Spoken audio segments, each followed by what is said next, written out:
Kerajaan Kalingga atau Holin, sebutan dari sumber Tiongkok, merupakan salah satu kerajaan bercorak Buddha di Indonesia. Kerajaan ini muncul di Jawa Tengah sekitar abad ke-6 Masehi.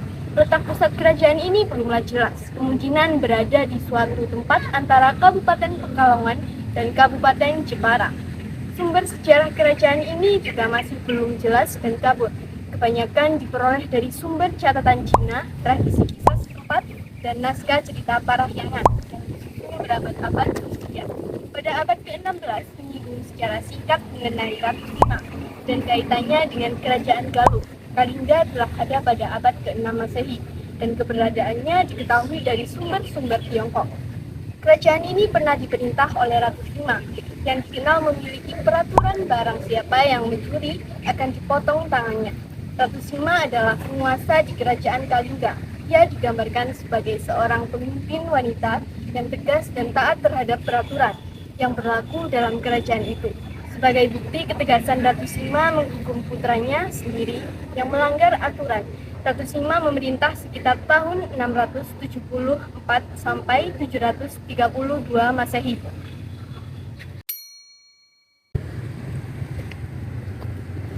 Para ahli sejarah sepakat bahwa Kalingga terletak di sepanjang pesisir pantai utara Jawa Tengah hingga wilayah pedalaman bagian selatan.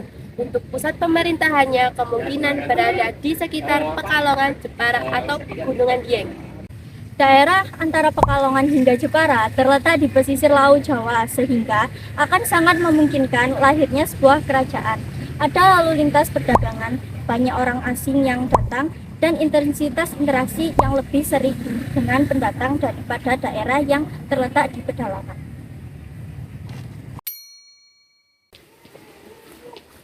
Masa-masa itu adalah masa emas bagi perkembangan kebudayaan. Agama Buddha juga berkembang secara harmonis sehingga wilayah-wilayah di sekitaran kerajaan Ratu Sima juga sering disebut Bihyang atau tempat bersatunya dua kepercayaan, Hindu dan Buddha. Dalam bercocok tanam, Ratu Sima merancang sistem perairan yang diberi nama Subak. Kebudayaan baru ini yang kemudian melahirkan istilah Tanibala atau masyarakat yang mengolah pertanian dengan cara bercocok tanam.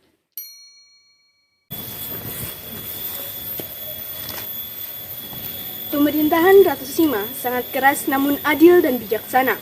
Kepada setiap pelanggar, Ratu Sima selalu memberikan sanksi yang tegas. Masyarakat hidup dengan teratur dan telah mengenal tulisan, serta mengenal ilmu pengetahuan dan astronomi. Kegiatan ekonomi masyarakat diantaranya bercocok tanam, menghasilkan kulit, penyu, emas, perak, jula badak, gading, dan membuat garam. Bahasa yang digunakan adalah bahasa Kunlun. Kerajaan Kalingga merupakan kerajaan yang sangat terpengaruh oleh ajaran Buddha.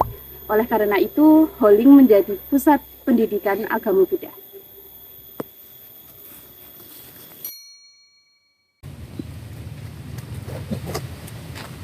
Kerajaan Kalingga mengalami kemunduran kemungkinan akibat serangan Sriwijaya yang menguasai perdagangan.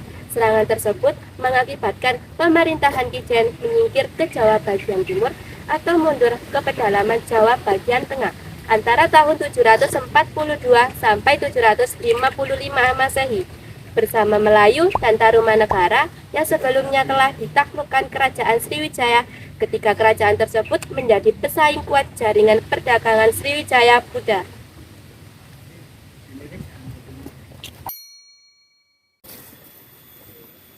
Prasasti Tukmas terletak di Kelurahan Lebak, Kecamatan Grabak, Kabupaten Magelang, Jawa Tengah. Isi prasasti menceritakan tentang mata air yang bersih dan jernih. Sungai yang mengalir dari sumber air tersebut disamakan dengan Sungai Gangga yang berada di India.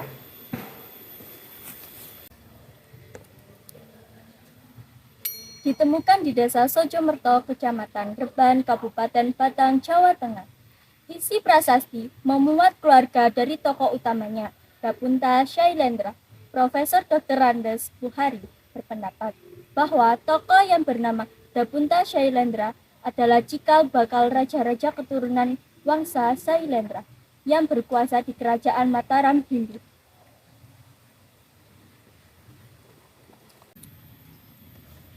Candi Angin terdapat di Desa Tempur, Kecamatan Keling, Kabupaten Jepara.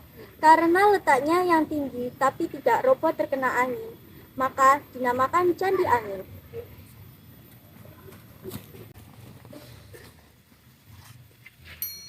Candi Bubrah terletak di dalam kawasan wisata Prambanan, yaitu di Duku Bener, Desa Bugisan, Kecamatan Prambanan, Kabupaten Klaten, Provinsi Jawa Tengah. Dinamakan Bubrah karena keadaan candi ini rusak sejak ditemukan. Oleh karena itu, dinamakan Bubrah. Menurut perkiraan, candi ini dibangun pada abad ke-9 pada zaman Kerajaan Mataram kuno, satu periode dengan Candi Sewu.